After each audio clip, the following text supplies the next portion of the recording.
오늘 5월이 시작되는 첫 시간입니다. 성경적 구속사 히스토리 세 번째인데요. 창세기 6장 1절로 3절 말씀을 오늘 말씀으로 우리 함께 읽었습니다. 예수님은 요한복음 15장에서 말씀하기를 물은 내게 붙어 있어 열매를 맺지 아니하는 가지는 아버지께서 그것을 제거해 버리시고 물은 열매를 맺는 가지는 더 열매를 맺게 하려 그것을 깨끗하게 하신다. 그런 말씀을 했죠. 심지어 6절 7절을 보면은 요한복음 15장 사람이 내 안에 거하지 아니하면 가지처럼 밖에 버려져 마르나니 사람들이 그것을 모아다가 불에 던져 사르느니라. 너희가 내 안에 거하고 내 말이 너희 안에 거하면 무엇이든지 원하는 대로 구하라. 그리하면 이루리라. 이런 말씀을 하셨습니다. 그래서 이 알고 보면요, 예수를 믿는 크리스찬의 삶이라고 하는 것은 언제나 신발을 벗는 삶이란 겁니다. 근데 보편적으로 보면은 우리가 주 안에 있다고 하면서도 자기 신발을 벗지 못하는 사람들이 하나님께 상처를 받더라는 거죠. 우리가 잘 아는 야고보서 1장은 이런 말씀을 하는데 하나님은 악에게 시험을 받지도 아니하시고 친히 아무도 시험하지 아니하시느니라. 오직 각 사람이 시험을 받는 것은 자기 욕심에 끌려 미혹된다는 그런 이 말씀을 했죠. 그렇기 때문에 신실하다는 목회자들 안에도 자기 생명을 주 앞에 드린다고 출발했던 선교사들 안에도 이처럼 하나님을 향한 상처들이 있다는 점인데, 하나님께서 그렇게 하라시는 것이 아니라 뭐라고 할까요? 자기가 자기 어떤 뜻을 정해놓고 하나님이 여기에 복을 주시고 축복해 주셔야 한다는 그런 의미겠지요. 따라서 자기는 정말로 믿음으로 구했다 하는데도 하나님이 도와주시지 않았을 그러한 때에 상처를 받는다는 것인데, 문제는 그러한 이 소원들이 하나님께로부터 나왔느냐 아니면은 내 생각에서 나왔느냐, 그 차이점이겠죠. 여러분, 사람은요, 아무리 성령 충만하고 뭐 신령하고 하나님 말씀으로 산다고 할지라도요, 인간은 본질적으로 죄성 때문에 어느 순간에요, 이 죄성, 이 본성이 나온다고 그런 말을 여러분 들었을 거예요. 그러므로 우리는 습관적으로 어떤 일을 시작할지라도 항상 물어보는 거. 다윗이 여러분 그러잖아요. 그 별것도 아닌 일에 하나님 어떻게 할까요? 그랬는데 어느 순간에 어떻게 할까요가 없어지면서부터 사울이 범죄하게 되더라는 거죠. 그래서 우리는 작은 일이든 큰 일이든 간에 하나님 어떻게 할까요? 이렇게 습관이 되는 물어보는, 마치 우리 아이가 엄마 아빠에게 물어보는 식으로 우리가 그런 물어보는 습관, 그런 자세가 필요합니다. 그래서 잠언 기자는 잠언 19장 2절에서 보니까 이런 말이 있거든요. 지식이 없는 소원은 선하지 못하고 발이 급한 사람은 잘못 가게 된다. 그리고 사람이 미련함으로 자기 길을 굳게 해놓고 마음으로 여호와를 원망하느니라, 이런 말씀을 합니다. 여러분, 지난 시간에 제가 언급했듯이 에녹도 65세까지는 뭐라고 그랬어요? 자기 마음대로 살았다 했습니다. 그랬던 에녹이 65세 때 어떤 일이 있었느냐 하면은, 우리가 구체적으로 이 신약에 보면은요, 에녹에 대한 말씀이 유다서 1장 14절 5절에 그런 말씀을 하고 있습니다. 아담의 7대 손 에녹이 이 사람들에 대하여 예언하여 이르되, 보라, 주께서 그 수만의 거룩한 자와 함께 임하셨나니 이는 못 사람을 심판하사 모든 경건하지 않는 자가 경건하지 않는 행한 모든 경건하지 않는 일과 또 경건하지 않는 죄인들이 주를 거슬려 한 모든 완악한 말로 말미암아 그들을 정죄하려 하심이라 하였다, 이런 말씀이 있습니다. 그래서 하나님께서 수많은 천사들과 함께 경건하지 않는 삶과 경건하지 않는 이 언어로 살고 있는 사람들을 심판하러 오신다는 걸 아마 그가 이렇게 환상 가운데 보았던 것 같습니다. 그러던 에녹이 나이가 몇 살이라 했냐면은 65세였다는 것이고, 65세 때 에녹이 첫 아들을 낳았는데 하나님께서 아들 이름을 뭐라고 지으시라고 했냐면은 무두셀라. 여러분 아시죠? 제일 인류사에서 오래 살았던 무두셀라. 그런데 무두셀라라는 이름의 그 뜻이 뭐냐고 찾아봤더니 한번 따라서 할까요? 그가 죽으면 내가 보낸다. 이런 이 뜻을 가지고 있었습니다. 그러니까 아담의 7대 손 에녹을 통해서 하나님은 경건하지 않는 사람들을 심판하신다는 메시지 예언을 여러분 하게 했지 않습니까? 그렇다면은 그 심판이 뭐냐면은 바로 그것이 노아 홍수 심판이라는 건데, 그렇다면은 하나님의 그 심판의 홍수가 언제 임하였느냐 하면은 무두셀라, 바로 그거거든요. 즉 네가 낳은 이 아들이 죽으면은 하나님이 심판을 보낸다는 뜻을 가지고 있다는 말씀인데, 그것이 바로 무두셀라라는 거죠. 지난 시간에 셋이 아들을 낳고 그 이름을 에노스라고 했다고 그러는 거예요. 이 세상의 모든 사람들이 결국 죽을 수밖에 없는 그런 뜻을 가진 이름이 에노스라고 하는 겁니다. 자, 무두셀라는 반복합니다. 969살까지 살다가 여러분 죽지 않습니까? 그냥 969세라는 말은 하나님은 인간의 죄에 대해서 진노하시고 결국 심판을 하시지만은 그러나 그만큼 범죄한 인간에 대해서 오랫동안 심판을 지체하시고 계시다는 그런 뜻이기도 여러분 하다는 거죠. 자, 그렇다면 실제로 무두셀라가 죽었을 때 당장 홍수가 왔었느냐? 여러분 그렇습니까?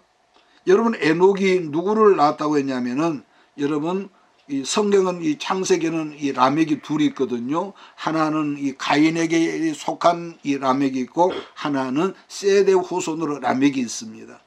그러니까 에녹이 라멕을 낳거든요. 그러면 라멕이 몇 살에 낳냐면 라멕을 187세, 몇 살이요? 187세 기억해야 합니다. 그 다음에 라멕은 또 누구를 낳냐면은 노아를 낳는데 몇 살에 낳았다고 했냐면은 182세라는 거죠. 여기서 187세와 182를 플러스 더하니까 369라는 숫자가 나오거든요. 자, 그렇다면은 노아가 태어났을 때 에녹이 몇 살이란 말이냐면은 369살이라는 거죠. 그러니까 무두셀라가 187세 때 라멕을 낳았다고 그랬고, 라멕이 182세에 노아를 낳았다고 했잖아요. 자, 그러면은 노아가 태어났을 때 에녹이 몇 살이라는 말이 되냐면 계산상으로는 369살입니다.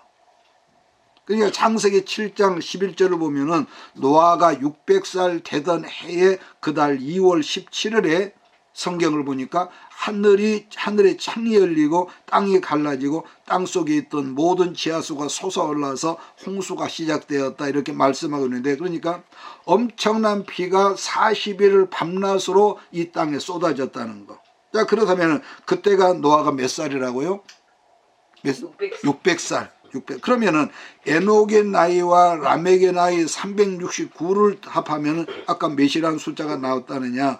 969라고 그랬습니다. 그게 무슨 말이냐면은 무두셀라가 죽던 해가 된다는 969가 된다는 말씀이 되는데, 그래서 무두셀라가 960 1000년이 가까운 이런 969세에 여러분 죽었단 말이에요. 반복합니다. 무두셀라가 187세에 라멕을 낳았고, 그 라멕이 나중에 182세에 누구를 낳았냐? 노아를 낳았고, 그 노아가 600살 되었을 때에 하나님의 심판인 홍수가 쏟아졌기 때문에 노아의 나이와 라멕의 나이를 합하니까 누구의 나이가 나오냐? 969살에 죽은 무두셀라의 나이가 여기에 나오더라는 겁니다. 그러니까 무두셀라는 이름의 뜻이 아까 뭐라고 그랬죠? 그가 죽으면 내가 보낸다. 끝이라는 말이에요. 심판을 보낸다는 뜻을 지니고 있는데, 아마 라멕은 그 당시에 평균 연령이 900살 즈음이었는데 평균 연령이 아니라 조금 빨리 죽었던 것 같아요. 왜냐하면 라멕이 777살에 죽었거든요. 왜냐 그러면은 하나님께서 홍수 이전에 데려가시려고 아마 조금 빨리 죽겠지 않았을까? 그런 때를 가리켜서 말하기를 우리는 하나님의 은혜가 있었다, 그렇게 말을 하죠. 그러니까 에녹 때 65세 때 환상으로 계시를 받았는데 하나님께서 이 땅을 심판하신다는 이런 그 계시를 받았다는 거죠. 그때부터 정신 차려서 하나님께 바싹 달라붙어서 주와 동행하는 삶을 에녹이 살기 시작했다. 그렇기 때문에 하나님을, 여러분요, 하나님을 떠나버리는 세상 백성들의 삶이라는 것은요, 지난 시간에 말했나요? 모든 백성의 공통점인데 이성을 바라볼 때에 동역자 개념으로 바라보지 않고 자기 정욕의 이 쾌락의 도구로만 바라본다 이렇게 말했습니다. 자, 그런가 하면은 언제 어느 때나 하나님을 떠난 사람의 삶이라고 하는 건 첫째, 폭력으로 상대를 갈취하고 억압하고 죽이고 탈취한다는 것. 자, 그러나 하나님의 백성들의 삶이라는 것은 언제나 안식일이 되면은 첫째, 하나님을 경배하며 제사 곧 예배하는 삶이라고 그랬고, 그 다음은 믿음으로 말미암아 하나님과 동행하는 삶이라고 제가 지난 시간 여러분 말씀을 드렸던 것 같습니다. 자, 그러므로 언제나 하나님의 백성들의 이 삶이라고 하는 것은 제사 곧 예배하는 삶과 주와 그 다음에 동행하는 삶이 특징이죠. 그러니까 예배는 안식일을 우리가 기점이고, 그 다음에 평일은 하나님과 동행하는 삶. 나는 그래서 오늘 이 예배를 여러분 집례하면서 여러분의 일생의 삶 가운데서 언제 어느 때에 예배가 있으며 주님과 동행하는 삶이 계속되기를 예수의 이름으로 축원합니다. 자, 창세기 6장 1절로 2절을 우리 한번 같이 읽을까요? 시작. 사람이 땅에 번성하기 시작할 때 그들에게서 딸들이 나니 하나님의 아들들이 사람의 딸들의 아름다움을 보고 자기들이 좋아하는 모든 여자를 아내로 삼는지라. 여러분, 지금 우리들이 읽은 말씀에서 홍수가 오게 되는 심판의 원인이 지금 이 짧은 말 속에 있거든요. 본문에서 사람의 딸들이라는 여러분 누구라고 기억을 합니까? 지난 시간에 말을 했는데 언제나 하나님을 떠나간 사람들의 특징이라는 것은 뭡니까? 외모, 특히 오늘 딸들이라고 하는데 외모를 치장한다. 보여지게. 외모를 지나치게 꾸민다. 자, 그랬더니 하나님의 사람인 남자들이 자기들이 좋아하는 모든 여자들로 하여금 자기 아내를 삼았다는 거죠. 자, 그러니까 본문에서 발견하는 하나님의 아들이 누구냐? 이것은요, 우리 기독교 역사에서 계속 이것 때문에 이 대립이 되었던 이 짧은 구절이거든요. 창세기 5장에 등장하는 여자들, 곧 메시아가 오시는 통로 역할을 했던 모든 이 여자, 그러니까 남자들이란 말이거든요. 직계. 물론 이 말은 직계 여자들은 아니었다 할지라도 쉽게 말해서 예수님이 이 땅에 오시는 통로 역할을 했던 직계도 있었겠지만은 다시 말하면 큰아버지, 작은아버지, 큰할아버지, 작은할아버지 이 모든 그러니까 이 자손들이라는 것인데 한마디로 말하면은 예수님이 오시는 통로 역할을 했던 직계 가문 자체가 모든 남자들이 사람의 딸들의 아름다움 보고 드디어 자기들이 원하는 여자들을 자기 아내로 삼았다는 것. 성적 윤리가 그때부터 이렇게 변질되고 타락했다는 걸 의미하는 거죠. 자, 그런데 여러분 지금도 자기 외모를 항상 꾸미는 그 여자하고 여성들하고요, 자기를 꾸미지 않은 여성들을 비교한다면 아마 그런 것 같아요. 아마 10살 정도 이상은 차이가 나는 것 같아. 제가 그 얼마 전에 그 유튜브에서 우연히 그 중국 그 젊은 여성들이 그 화장하는 그 얼굴을 잠깐 본 적이 있는데요. 내가 기가 막힌 것은 화장을 지우고 난 얼굴을 보니까요, 분명히 같은 이 아가씨인데 전혀 다른 얼굴이야. 이야, 이럴 수가 있구나. 그걸 하나하나 그 화장을 하고 나서 지워버리는데 전혀 다른 사람이더라고. 자, 그다음에 어떤 사람들은 하나님의 아들들을 하나님의 천사라고 하는 사람도 분명히 있거든요. 그런데 그런 사람들 말 그대로 제가 흔히 하는 말이죠. 지가복음의 사람이다. 그러니까 여기서 뭐 이 말을 끌고 나가면 시간이 가니까 다른 이론들은 다 제쳐놓고라도 마태복음 22장 30절을 보면은요, 예수님은 부활한 다음의 상황을 설명하실 때 뭐라고 했냐면은 부활 때에는 부활한 사람들은 장가도 아니가고 그 다음에 시집도 아니가는데 하늘의 천사들과 같다, 그런 말씀을 하셨습니다. 그렇다면은 천사가 그 학설에 나오는 천사가 사람의 딸들과 결혼했다는 주장이라는 것 어디서 이게 나왔냐면은 여러분요, 헬라 문화가 여기서 접목돼.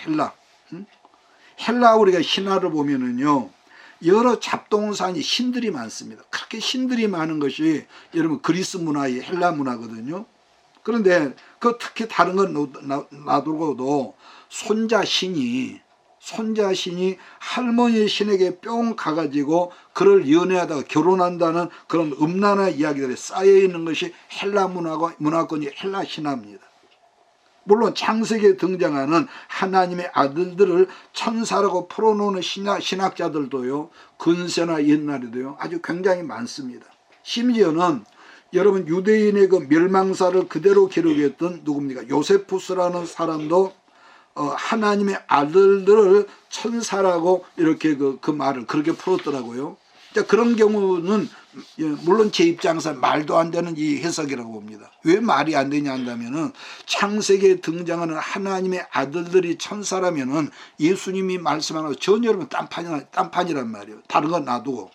왜냐하면은 예수님은 천사들은 결혼도 안 한다고 그랬고 부활 성도들도 이 결혼을 안 한다고 그랬단 말이에요. 또 한 가지는 홍수 심판대 사람만 죽이면 안 되죠. 당연히 그 사람들을 의론대로 하면은 사람의 딸들과 결혼한 천사들도 함께 홍수로 죽였어야 한단 말이에요. 또 천사들이 사람의 딸들을 건드려서 자식을 낳았는데 그때 나온 이 자식이 네피림이란 거인 세상에 왔다면은 홍수로 어떻게 사람만 죽이셨겠느냐, 이건 제 생각입니다. 그러니까 지금도 우리나라 사람들을 보면은요, 뭔가 신비한, 그러니까 설교를 해도 뭔가 신비한 이 소리를 해야만이 사람들이 좋아하고 그런 또 교회로 몰려가는 거, 나 그런 마음을 모르겠어요. 그러니까 한마디로 뭐라고 할까, 요거는 골빈당들이 아닌가. 어떻게 여러분 이당 교주가 죽었는데 그 교주 예펜네라고 합시다. 예펜네를 향해서 이제는 어머니 하나님, 어머니 하나님이라고 그러고, 이제는 금방 내일 모레 죽을 100살이 다 돼간 늙은 영감님 이만희 씨한테 보혜사라고 말하고 또 그런 대로 가냔 말이에요. 그냥 상식적으로 이해가 안 돼요. 물론 우리가 흔히 말하기를 미혹의 영이 뭐 그런 말을 합니다만은 제 식견으로는 완전히 골빈당이다. 반복하지만은 하나님의 아들들과 사람의 딸들이 섞이는 일이 아까 말씀드린 대로 홍수 심판이 오게 한 원인이라는 것인데, 그래서 잠언 6장 3절이 여러분 주어진 것인데 이런 말이 있습니다. 여호와께서 이르시되 나의 영이, 창세기 3장 제가 말을 잘못했네요. 6장 3절에 여호와께서 이르시되 나의 영이 영원히 사람과 함께하지 아니하리니 이는 그들이 육신이 됨이라. 옛날 개혁판에는 육체가 됨이라. 그러나 그들의 날은 120년에 그런 말씀을 했단 말이에요. 그러니까 하나님은 그 당시 사람들이 말하기를 그들이 육신이 되었다. 하나님의 아들들과 사람의 딸들이 섞이면서, 옛날 성경은 육신이 아닌 육체라고 그랬는데 하나님께서 처음 흙으로 사람을 지으셨을 때 상태를 성경은 뭐라고 그러냐, 육신이라고 그런단 말이에요. 자, 그런데 육신인 사람의 코에다가 하나님의 숨결에 생기를 불어넣으시는데 그때부터 사람은 살아있는 생명, 영적 존재가 되었다고 성경은 그렇게 말씀합니다. 그래서 사람은 여러분 두 가지로 되었다고 흔히 말하는데, 하나는 흙인 그냥 육체입니다. 육체고, 다른 또 하나는 하나님을 추구하는 것으로 제사, 곧 예배를 추구하고 하나님과 동행하고 하나님의 뜻대로 사는 걸 추구하는 영적 존재들이었는데, 이런 여러분 영적 존재가 사람들 속에 없어져 버리고 오직 남은 것은 뭐가 남았습니까? 오직 육신만, 육적인 것만 남아 있었기 때문에 이제 하나님은 몰라. 그래서 성경은 더 이상 하나님의 영 성령을 인간들에게 있게 하지 않고 성령을 거두어가 버렸다는 그런 표현을 하신 것이죠. 따라서 여러분 오순절날 성령이 크게 임했다고 하는 것은 그야말로 큰 은혜의 사건이었다면, 반대로 성령을 사람들이 거두어 버렸다는 것은 모든 인간에게 뭘 말하면 큰 저주란 말이에요. 저주. 그렇다면 구약시대는 성령이 없었느냐? 아닙니다. 성령이 구약시대도 분명히 있었지만은 신약하고 다른 것은요, 신약은 보편적인 성령의 역사를 한 반면에 구약에서 그러니까 성령을 걷어가 버린 이후에 성령의 역사는 그때는 따라서 합니다. 간헐적 성령 역사. 간헐적 성령 그러니까 지금 시대는 보편적 성령 역사지만은 그냥 성령을 걷어가 버린 그 이후에는 간헐적 그 성령 역사를 그단 말이에요. 예, 특별히 이건 무슨 말이냐면은 특별히 하나님께 쓰임 받은 사람으로 구약에 3직이 있습니다. 왕, 제사장, 그다음에 선지자, 그리고 그 외에는 사사들이나 나시린들이 있었는데 이런 사람들을 중심으로 해서 성령을 간헐적으로 부어주셔서 하나님께서 원하시는 일을 감당하게 하셨지만은 그 외에 모든 사람에게는 성령이 없었습니다. 그러한 상태를 간헐적 성령의 역사가 있었던 시대라고 우리는 말하는 거죠. 그렇다면은 지금 시대는 우리가 살고 있는 지금 시대는 간헐적 성령의 역사 시대입니까? 아니면 보편적인 성령의 역사 시대입니까? 보편적. 그렇죠, 그렇죠. 어떻게 잘 아십니까? 보편적인 성령 역사. 따라서 간헐적인 성령 역사를 하는 것은 모든 사람에게 주셨던 첫 번째 뭐라 할까 하나의 형벌이다. 이렇게 말을 만들 수가 있겠죠. 자, 그럼 두 번째 벌은 어떤 벌이냐? 이 세상은 그러니까 하나님의 영이 떠나고 버리니까 하나님의 아들과 사람의 딸들이 섞여버리고 나니까 성령이 떠났다고 그랬거든요. 그때부터는 뭐 양육강식의 시대. 즉 다르게 말하면 힘이 강한 자가 장땡의 시대인데 다르게 말하면은 그때보다 폭력 시대라 폭력 사회. 창세기 6장 4절을 제가 읽겠습니다. 당시에 땅에는 네피림이 있었고 그 후에도 하나님의 아들들이 사람의 딸들에게도 들어와 자식을 낳았으니 그들은 용사라 고대의 명성 있는 자들 사람들이 이랬습니다. 여러분 네피림이라는 말은요 우리말로 표현을 하면은 쓰러뜨리는 자라는 그런 의미거든요. 근데 이 말이 성경 곳곳에는 특별히 민수기 13장 33절을 보면은요 이스라엘 백성 중에 정탐꾼 40명이 가나안 땅을 정탐하러 갔는데 아낙 자손 네피림을 보았다는 말이 있는데 물론 민수기 13장 33절에는 네피림이란 말하지 않고 거인이라는 말을 했습니다. 아낙 자손. 자, 그런가 하면 영어 성경을 어떤 성경을 보냐 자이안트라 이렇게 표현이 됐더라고요. 그러니까 블레셋 사람 골리앗 같은 사람들도 네피림 셈입니다. 자, 그런데 그 시대에 사람의 딸들과 하나님의 아들들이 이렇게 계속적으로 이 하나로 섞이면서 누가 태어났냐 했냐면은 바로 네피림이란 이 어떤 특별한 어떤 종자가 태어났다는 거. 또 본문 성경을 그대로 보면은 고대의 명성 있는 자라고 하는데 이게 무슨 의미냐면은 그 당시 덩치가 큰 네피림들이 자기들에게 반항하는 사람들 다 때려 죽이고 자기들이 왕노릇했단 말인데 한마디로 말하면 아까 그랬죠. 폭력이 난무하는 시대다. 폭력이 난무하는 시대. 다르게 표현한다면은 그 가인의 후손 중에 라멕이 있다고 그러지 않습니까? 라멕 같은 인간들이 온 세상으로 퍼져서 이렇게 확대되었다 이렇게 우리가 해석을 하면 좋겠습니다. 그리고 하나님의 아들들과 사람의 딸들이 이렇게 계속적으로 한 번만이 아니라 계속적으로 하나로 섞여 처음에는 그렇게 쓱 그렇게 일통을 저지르는 그런 사람이 있었겠고 그러면 그것을 가만히 관망하면서 끌리는 게 있거든요. 이 육적이라고 하는 것은. 그것이 한 번, 두 번 이렇게 하나로 섞이면서 뭡니까? 모든 게 하나님의 아들 속에도 하나님의 생기가 없어지니까 성경은 육체가 되었다고 그랬는데 그러니까 그때부터 성령이 아예 떠나버린 거예요. 자, 그 다음 말씀은 5절, 6절에 나오는데요. 뭡니까? 사람의 생각하는 모든 계획이 기억합니까? 항상 악하다는 거예요. 물론 성경은 사람을 악하다 했듯이 사람은 누구나 다 넘어질 수 있다 없다? 사람은 여러분 죄성이 있기 때문에요. 아무리 자기가 신령한 척하고 착한 척해도요. 사람은 누구나 넘어질 수가 있습니다. 자, 그런데 여기서 문제는 우리가 인생을 살다가 어쩌다가 넘어지는 거야. 어떻겠습니까? 이미 엎질러졌는데 문제는 사람의 마음과 생각이 항상 악할 뿐이라는 거죠. 그걸 하나님이 보셨는데 보시고 하나님께 사람 지으심을 한탄했다는 표현인데 그러니까 세상의 모든 사람을 그것 때문에 내가 죽여버려야겠다. 그러면 하나님께서 그러한 계획을 하게 되시는 원인이 아까 뭐라고 그랬습니까? 하나님의 영이 떠나. 그것도 맞지만은 아들들과 사람의 딸들이 하나로 섞여버리면서 육체가 되면서부터 하나님이 탄식하기 시작했다는 거. 예를 든다면은 여러분 한 교회 공동체도요.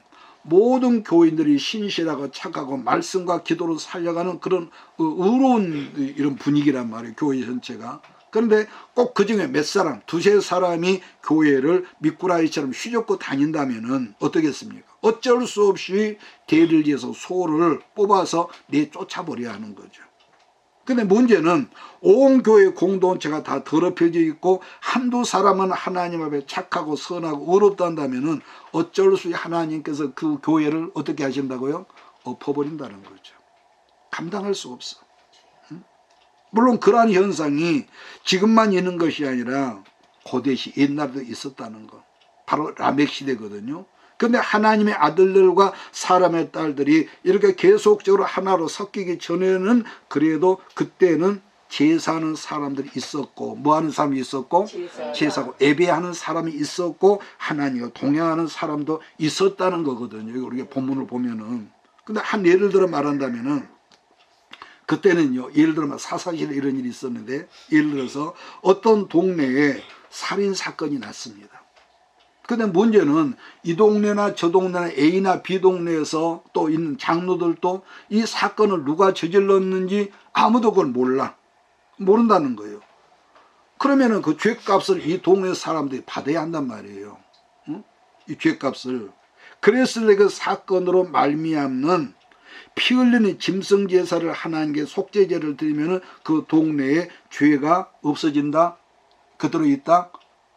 없어진다. 그렇죠. 사함을 받는다는 거죠. 그 제사 때문에. 그러니까 제사에는 예배가 있었다면은 안 믿는 세상 사람이 죄를 위해서도 교회가 중보해주고 그 지역을 위해서도 속죄 제사를 드려주면은 그 지역의 죄가 우리들이 드려진 재물에게로 넘어간다. 제 말 이해가 되기를 바랍니다. 재물 때문에, 제사 때문에, 여러분 제사의 핵심은 재물인데 그 제사를 하나님께 드림으로 말미암아 그 지역에 그 사람이 있는 죄가 그 재물에게도 옮겨간다는 것. 그러니까 구약의 모든 피 흘리는 제사는 이 땅에 오시는 메시아를 바라보면서 중보적 제사를 드려지면은 하나님이 없는 악한 불신 세상의 죄악들도 하나님께서 그 제사 때문에 피 때문에 커버를 해 주셨다는 설명이 되는 것은 그런 행위가 바로 중보 기도의 파워라는 거죠. 우리가 신앙이 어렸을 때는 우리 기도를 잘 응답합니다. 근데 열매가 뿌리가 깊어지고 이 내적 성숙이 되면은요, 내 기도는 별로 응답을 안 하셔. 그 대신에 다른 저 사람들 중보하면 그 기도는 빨리 응답이 되거든요. 자, 그런데 창세기 6장의 현장은 하나님의 아들들과 하나님이 없는 사람의 딸들이 하나로 이렇게 한 몸뚱이게 섞여버리니까 어떤 현상들이 생겼다고 그랬느냐. 여러분, 성경은요 철저하게 믿지 않은 이방 사람은 멍에를 같이 하지 말라고 명령을 합니다. 왜냐하면 지금도 예수를 믿는 자와 예수를 안 믿는 자가 결혼을 했다면은 어느 쪽 파워가 더 셀까요? 안 믿는 사람. 그렇습니다. 물론 결혼을 처음 막 시작했을 때는 각자의 뭐 의견이나 인권을 존중해 준다는 의미에서 얼마든지 충돌 없이 결혼 생활이 얼마 동안은 가능하다는 것을 우리가 이렇게 짐작을 할 수가 있거든요. 자, 그럼에도 불구하고 어느 쪽 파워가 강해지냐면은 지금까지 세상을 보면 그렇습니다. 반드시 예수 믿는 자의 파워보다도 예수 안 믿는 불신자의 파워가 가정 속에 훨씬 더 강해졌다는 것. 물론 진짜로 정신 차리고 상대가 그 신앙을 지켜 기도한다면 그런 어려움도 이겨낼 수도 있었겠죠. 문제는 점점 가정 속 화평이 점점 여러분 이 가정에서 사라진다는 거죠. 그럼 왜 그러느냐? 여러분 사람은요 이렇게 여러분 앞에서 말씀하고 나 박 목사 역시도 우리가 시작할 때는 얼마나 순수해질 수 있거든요. 부부간에도 처음 만났을 때는 사랑하면서도 순수하고, 그런데 살다 보면 그런 마음들이 율법으로 바뀌어져가 서로 정죄하고, 흔히 말로 내가 눈이 삐어서 저 사람을 내가 택했다고 이런 말을 우리가 한단 말이에요. 그냥 순수하고 순전한 마음들이 없어지고 사람의 마음이 점점 강팍해지고 싸나워지고요. 그러니까 젊었을 때는 남자나 여자나 여러분 우리가 뭐 지식이 있고 간에 사람은 순수하거든 서로 간에. 근데 문제는 그 순수함을 지키려고 정신을 차리지 않으면은 사람은 누구든 용도삼이가 된다. 여러분 용도삼이라는 말은 시작은 용대가리 용머리 같지만은 세월을 살다 보면은 고작 보잘것없는 뱀꼬리 같은 그런 인생으로 전락한다는 거죠. 그걸 용두삼이라고 그럽니다. 그러니까 여러분 그래서 제가 이 말을 자주 하는데요. 그 사람이 아무리 성령 충만하고 말씀 충만하고 뭐 다르게 신령한 은사를 받고 그렇게 한다 할지라도 우리는요. 은사를 받을 뿐이고 성령 충만할 뿐이지 분명한 것은 본질상 죄성이 가득한 여러분과 나란 말이에요. 제 말 동의하시겠습니까? 이게 인간이. 근데 어떤 사람은 자기 은사 받고 하면은 굉장히 뭐 예수님 동생이나 되는 것처럼요. 그런 뻘짓을 하는 사람이 있거든요. 여러분 우리들 안에는 악한 죄성이 가득하지만은 뭐가 그 죄를 계속 우리 안에서 우리를 억누르고 있냐? 막 욕을 퍼대고 싶고 한번 쥐어 뜯어버리 이런 우리가 감정이 없는 사람이 없단 말이에요. 왜냐하면 나를 늘 힘들게 하니까. 그럼에도 불구하고 하나님의 그 거룩한 보이는 말씀의 은혜가 능력이 타락한 우리의 본성을 이렇게 누르고 있음을 인정하는 여러분 되기를 바랍니다. 그러니까 여러분과 내가 순전하고 순진해서가 아니라 그런 마음이 있다니까요. 있는데 하나님의 거룩한 성령이 우리의 본성을 누르고 있어. 그러면 안 돼. 그랬었는데 하나님의 아들들과 사람의 딸들이 하나로 섞여버리면서 사람의 딸이라는 여자가 하나님의 아들의 남편을 곁에서 죄성의 본성을 계속적으로 자극하면서 세상으로 끌고 가다 보니까 물론 한꺼번에 그것이 그렇게 안 됐겠죠. 안 끌려갔겠지만은 한 달, 두 달, 한 해, 두 해 살다 보면 드디어 하나님의 본성을 하나님의 사람이 잃어버린다는 이 설명이 여러분에게 와 닿기를 주의 이름으로 부탁을 합니다. 자, 그러면은 이제 무슨 일이 생기냐면은 하나님 앞에서 죄 사함의 제사가 없어지니까 여러분 이 말 이해하십니까? 사람의 딸들과 이렇게 합해버리니까 여러분 하나님 앞에서 죄 사함의 제사가 예배 행위가 없어지고 보니까 내가 지은 사람들의 죄 문제가 넘어갈 통로가 남아 있습니까? 없습니까? 상식적으로? 있습니까? 없습니까? 없어져 버린 거예요. 그러니까 죄를 사해주는 통로가 없어지고 보니까 거룩하신 하나님은 인간의 죄를 보시면 본질적으로 진노하는 속성이 있다. 뭔 속성이 있어요? 진노하는 속성이 있어요. 그런데 하나님의 진노가 넘어갈 통로가 있어야 하는 제사가 없어지면서부터 재물도 없어지고 재물이 없어지면서 그 통로가 없어졌는데 그러니까 우리 하나님은요 본질이 사랑입니다. 믿습니까? 하나님의 본성은 내가 아무리 힘들어도 그분의 본성은 사랑이에요. 근데 또 뭐냐? 반면에 공의가 하나님의 본성입니다. 사랑과 공의. 여러분 그래요. 그래서 공의 사랑의 하나님이지만 공의 하나님이기 때문에 하나님의 진노가 넘어갈 곳이 없어지면은 하나님의 진노의 심판이 누구에게로 한다? 범죄한 내게로, 범죄한 그 사람에게로 그 하나님의 공의 심판이 여러분 들어간다는 거예요. 그렇기 때문에 우리 하나님의 속성을 정확하게 우리가 이해하지 사랑의 하나님만 알면은요 그 사람 반절밖에 모르는 거예요.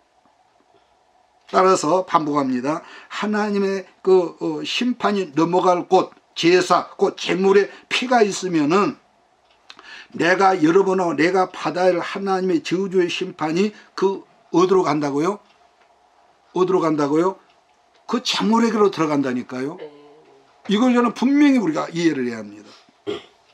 그것이 바로 우리가 애굽에서 이스라엘 백성이 출애굽하기 전날 저녁에 유월절 날에 제사했지 않습니까? 그러니까 그 집안이 죄가 있냐 많냐 상관없이 그 제물된 그 예수 그리스도 상징하는 제물된 양의 피를 문 설주와 임방에 발라놓으니까 죽음의 명을 받은 하나님의 천사가 그 집을 건너뛰었다고 그래서 패스오버 유월절이라고 한단 말이에요. 유월절. 그러니까 그 다음에는 온 인류의 죄를 위한 제물 되셨던 십자가에 달린 예수님의 속죄 제사가 여러분 신약의 대표적인, 그러니까 구약은 이스라엘 민족, 예수를 상징하고 바라보는 그림자지만은 신약은 본체이신 사람의 아들이, 하나님의 아들이 오셔서 온 인류를 위해서 속죄 제물로 죽어주셨다. 그러니까 구약의 유월절은 이스라엘, 반복합니다, 이스라엘 민족의 죄를 위한 속죄 제물로 한 마리 어린 양이 죽었지만은 그때는 문설주란 말은 인방이라고 해요. 문틀입니다. 대문 문틀. 거기에 제물인 어린 양의 피를 발라주기만 하면은 내가 악한 죄라는 것은 전혀 상관 안 하시고 죽은 곳 심판하시는 하나님의 천사가 그 집을 건너갔다 해서 패스오버 유월절을 한 것이고, 신약의 유월절은 구약과 달리 죄 없으신 사람 예수님이 우리가 당해야 할 저주의 심판을 당신께서 십자가에 담당하심으로 이제는 누구든 예수 믿는 사람에게는 하나님의 진노, 하나님의 정죄가 없어졌다는 말씀을 여러분 아멘할 수 우리가 되기를 바랍니다. 그러면 여기서 오해할 수가 있거든요. 구원은 받았지만 여전히 죄성이 있어. 그래서 여러분 우리가 창세기, 출애굽기, 민수기, 레위기, 민수기, 창출, 레민신 그러죠. 그래서 출애굽기는 죄악세상에서 구원이 나오는 겁니다. 레위기는 죄성을 가진 사람들에게 축복을 주시기 위해서 어떻게 살아가는가, 삶의 내용, 거룩한 것과 부정한 것, 이것을 계속 생활 속에서 제사와 더불어 가르치는 것이 레위기거든요. 어떤 것은 먹고 어떤 것은 먹지 말고. 반면에 민수기는 어떻게 합니까? 그렇게 말씀으로 교훈을 받았다 할지라도 삶으로서 훈련을 받지 않으면 우리가 힘들고 어렵고 쪼들리고 경제적으로 그런 그 환경을 통과하는 그 광야가 없으면은요, 어떤 줄 아세요? 여러분 안에 어느 날 하나님 큰 복 주심으로 아주 부유한 부자가 됐습니다. 그러면은요, 개구리 올챙이적 기억은 못한다고요. 얼마나 그 사람 뻑이네. 물론 다 그런 건 아니겠지만은 사람의 본성이 그런단 말이에요. 그래서 이제 그 민수기가 그 훈련이 아무것도 없고 힘들고, 하나님 너무하십니다. 말로 하십시다. 이렇게 푸념도 하지만은 그 과정이 끝나면은 드디어 이제 가나안이 열리는데, 들어가기 직전에 이제 하나님께 신명기를 통해서 다시 한번 또 강조를 하시죠. 또 강조하도. 그래도 사람 어쩝니까? 가나안 들어서 금방 하나님 잊어버리고 타락하지 않습니까?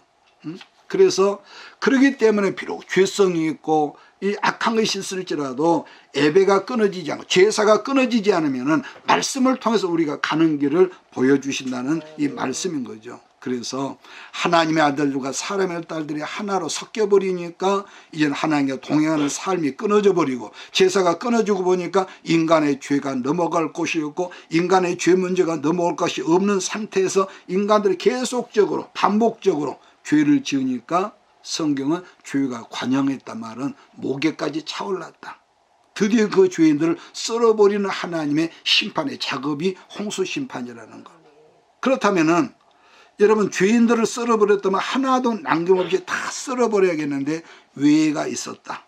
그게 바로 창세기 6장 8절이거든요. 우리 한번 같이 읽을까? 짧은 구절인데, 그러나 노아는 하나님께 여호와께 은혜를 입었다. 다니엘 성경을 보면요, 다니엘은 환관자의 은혜를 입었다는 그런 표현이 있습니다. 옛날 영화에서 보면은 궁녀들 중에서 왕에게 그날 밤 자기 왕의 침소에 들어갈 이 궁녀를 간택을 당했을 때 뭐라고 하냐, 성은을 입었나이다, 뭐 그런 표현을 하죠. 있듯이 특별히 여러분과 내가 어떤 사람이 뭘 아주 기가 막히게 잘하고 서비스를 잘해서라기보다는 이상하게 우리 인간관계에서 끌리는 사람이 있거든요. 또 그런 사람을 내가 돕고 싶어. 그런 사람 꼭 있습니다. 그러니까 그것이 은혜를 입었다는 표현이거든요. 그러니까 지금 노아가 그런 상태인데 모든 인간들을 홍수로 썰어버릴 계획을 하나님이 가지셨지만 이상의 노아만큼은 사랑하는 하나님의 사랑하는 마음이 있었다는 겁니다. 또 하나는 예수님이 오시는 통로인 족보를 보아도 노아는 창세기 3장 15절에서 말하는 여자 족보거든요. 여러분이 질문하겠습니다. 끝내기 전에. 하나님께서 말씀하는 은혜란 뭘 말할까요? 간단히 간단히 말합시다. 하나님의 말씀 은혜는 뭘 말할까? 자, 시간이 가니까. 성경적으로 말하는 은혜라고 하는 것은요, 따라서 합시다. 성경적으로 말하는 하나님의 은혜는 하나님의 간섭입니다. 하나님의 간섭입니다. 우리가 기대한 것 전혀 다르거든요. 그러니까 흔히 말 우리가 등짝이 막 후끈하거든지, 응? 막 그런 게 은혜가 아니라 하나님의 간섭이 은혜라는 거예요. 응? 간섭. 아마 나중에 은혜를 제가 여러분에게 설명하는 시간이 있을 것입니다만은, 한 예를 들어 이사야 30장 18절을 보면 은혜를 거기서 뭐라고 설명하고 있냐면은, 이사야 30장, 그러나 여호와께서 기다리시나니 이는 너희에게 은혜를 베풀려 하시며 일어나시리니 이는 너희를 긍휼히 여기려 하심이라. 대제 여호와는 정의의 하나님이심이라. 그를 기다리는 자마다 복이 있다. 그런 표현을 했습니다. 그러니까 하나님께 뭘 기다리냐 하면은 하나님께 은혜 주시기 위해서 너를 기다린다. 그렇다면 언제 은혜를 주신다 했냐면은 이사야 30장 19절을 또 보면은 그가 내 부르짖는 소리로 말미암아, 뭐하는 소리로 말미암아? 부르짖는 소리로 말미암아 네게 은혜를 베푸시되 그가 들으실 때에 네게 응답하시리라. 응답하시라. 즉 은혜가 뭐냐면은, 우리가 여러분 은혜가 비록 삶 속에 넘어지고 실수하고 범죄했을지라도, 그래서 그것 때문에 내 삶 속에서 환난의 물과 고생의 떡을 산 가운데 먹기도 하지만은, 그럴 때에 너 뒤에서 내 좌우에서 내 스승의 음성을 듣게 된다는 말씀을 역대상과 또 그 열왕기 하에 보면 그런 말씀이거든요. 시간은 제가 찾아보진 않겠습니다. 그럼 이게 무슨 말이냐? 네가 지금 가고자 하는 길은 그 길이 아니니 이리로 가라 저리로 가 간섭해 주시는 것을 은혜라고 그랬다. 즉 내가 실수를 했을지라도 나를 그냥 너는 범죄했으니까 너는 망할로 이렇게 끝내는 것이 아니라, 범죄했을 때 피를 의지하는 그런 게 있다면 구원받는 사람에게는, 그래서 그런 사람 방치해버리는 것이 아니라 늘 간섭해 주시는 그것이 바로 하나님 은혜로 나타나는 것인데, 우리식으로 말을 하면은 예배 시간에 말씀을 들을 때마다, 옛날에는 몰랐거든요. 그것을 몰랐는데 그날 말씀을 통해서 내 생각을 깨우치시고, 내가 이런 계획을 세우는데 내 길을 간섭해 준다는 의미로 이렇게 우리가 들으라는 거죠. 이걸 다르게 추측한다면은 이건 하나의 엉뚱한 얘기 같은데, 노아 역시도 사람이기 때문에 그 시대는 유행이 하나님의 아들들이 사람의 딸들을 취하는 게 유행했단 말이에요. 그러니까 노아 역시도 하나님의 사람이었지만 사람의 딸들 중에서 자기가 반할 만큼 여자가 있었을까요? 없었을까요? 우리가 상식입니다. 있었으라는 저는 봅니다. 성경에는 없는 말이지만, 그런데 하나님께 말씀하셨다는 거. 노아야, 저 여자는 네 짝이 아니란다. 그랬을 때 자기 마음을 하나님 앞에 내려놓았다는 설명이 우리가 여기서 가능하다는 거. 자, 그렇다면 하나님께서 그러한 시대에 왜 노아에게 적극적으로 이렇게 간섭을 하셨다냐 하면은, 노아는 메시아가 오게 하는 통로, 즉 창세기 3장 15절에서 말씀하는 그 여자 중에 그 통로 중에 하나였다는 거. 무슨 말이냐면은, 하나도 남김없이 인류를 다 쓸어 없애버렸다면은 어떻게 창세기 3장 15절 말씀이 언약의 말씀이 성취가 되겠습니까? 안 되겠습니까? 말이 아니죠. 그래서 여호와란 무슨 의미냐? 언약의 신실하다. 신실한 하나님이라는 뜻이거든요. 그렇기 때문에 그때나 지금이나 하나님의 아들들과 사람의 딸들 가운데 누가 역사를 했냐면은 사단이 계속 역사하는 거예요. 계속적으로. 왜냐? 예수님의 그 기대한 하나님의 기대, 그 여자의 그 줄기를 끊어버리려고. 그런 점에서요, 구약사를 공부하다 보면은 계속 쉼없는 여자를 타락시키는 역사가 나타나고 있는데, 뭐 수많은 예가 있지만은 그 중에 한 예를 꼽으란다면은 야곱의 아들 유다가 그 예수님의 직계 그 유다 그 여자 아닙니까? 사단이 유다를 타락시키는데 먼저는 그의 아내를 일찍 죽게 하죠. 그랬는데 이제 호랍이 아닙니까? 근데 이번에는 자기 아들의 그 며느리와 관계를 통해서 변질을 시키죠. 그래 우리가 생각해 보면 사단이 이래도 하나님이 여자를 오게 하는 통로를 그만둘까? 이랬던 것 같아. 근데 하나님은요, 거기에 끄떡 전혀 상관 안 하시고 다말이 유다를 통해서 낳았던 그 아들을 통해서 계속적으로 여자의 후손이고 통로를 끊지 않고 예수가 오실 때까지 여자의 족보를 이어가게 하시는 하나님의 그 뭐라 그럴까, 고집이라고 그럴까요? 취소를 안 하시 하나님은. 그래서 마지막으로 한 가지만 끝내겠습니다. 본래 홍수라고 하는 것은요, 오늘도 비가 오지만은 구름에서 비가 쏟아진 것이 아니라 본래는 지구가요 물공처럼 뭐처럼요? 물공처럼. 알기 쉽게 말하면 지구를 두르고 있는 대기권이 물충으로 이렇게 두르고 있었다는, 물충으로. 그래서 노아 홍수란 그 대기권에 있던 수증기의 물들이 몽땅 한꺼번에 땅에 쏟아진 것. 그 다음은 땅 아래에 있던 기품의 샘들을 터뜨려서 엄청난 지하수가 한꺼번에 솟구치게 한 것. 그러니까 누구를 막론하고 여러분 하나님의 은혜에서 떨어지면 사람이란요 그야말로 악독하고 악랄해질 수밖에 없습니다. 그래서 성경은 말하기에 만물보다 부패한 것이 사람의 마음이라고 이렇게 말한 거죠. 그래서 사자나 곰이나 호랑이가 쌓아놓고 악하다 하지만은 아무리 짐승이 여러분 악하다 할 때 짐승은요 한 나라를 말아먹으려는 그런 건 없거든요. 그런데 타락한 사람들은요, 우리가 지금 우리 시대를 보잖아요. 한 나라를 말아먹으려고요 눈에 불을 켜죠. 그래서 사람이 제일 악하는데, 근데 이것은요 참 주님 오실 증거인데 우리나라만 지금 그런 게 아니에요. 우리나라만, 전 세계 보면 프랑스도 그러고 독일도 그러고 영국도 그러고 이탈리아도 그러고 쟁쟁한 나라에 전부 다 이 좌파들로 공산주의 이 사회주의가 들어 이 대통령 수상이 들어서 가지고요. 영국 같은 데는 전도하다 걸리면은요 동성애 비판하면요 당장 3년 징역형이라고 그러거든요. 그러니까 우리나라만 지금 별스럽게 이렇게 이 정권이 들어서 그런 게 아니라 전 세계 모든 나라의 죄를 합법화해서 그 악한 죄를 자기들만 짓는 게 아니라 그런 악한 죄를 지은 사람을 로마서 1장에 말합니다. 옳다느니라. 지금은 어쩌면 캐나다 수상이 동성애자잖아요. 이런 세상이에요. 그래서 그러다 보니 죄를 합법화시키고 의로움을 악한 것으로 만들어가는 것이 지금 전 세계 여러 나라에서 번번이 행해지고 있다는 것. 이것이 바로 예수님 오시는 종말의 징조, 홍수가 떨어지, 구약으로 말하면 그런 시기에 있는 것이죠. 따라서 예수님이 오시는 종말이 가까워질수록 계시록 보면 뭐라고 합니까? 거룩한 것은 점점 거룩해지고 더러운 것은 점점점 더 더러워진다는 그런 표현이 있는 것처럼 여러분 그래서 점점 앞으로는요 악하고 더럽고 가증한 사람들이 정권의 실세가 되는 확률이 점점 많습니다. 또 사람들 마음이 그렇게 아울러 더러워지고요. 그래서 그런데 문제는 하나님께 붙어있는 신실하던 하나님의 신자들이까지도 목사들까지도 점점 그들과 연합체가 되어가고 있다는 거예요.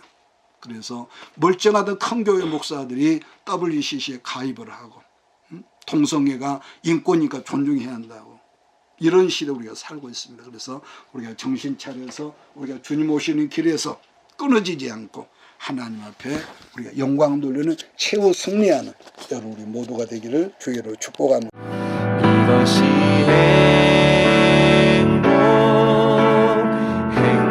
행복이라오. 세상은 알 수 없는 하나님 선물. 이것이 행복이라오. 하나님의 자녀로 살아가는 것. 이것이 행복이라오. 이것이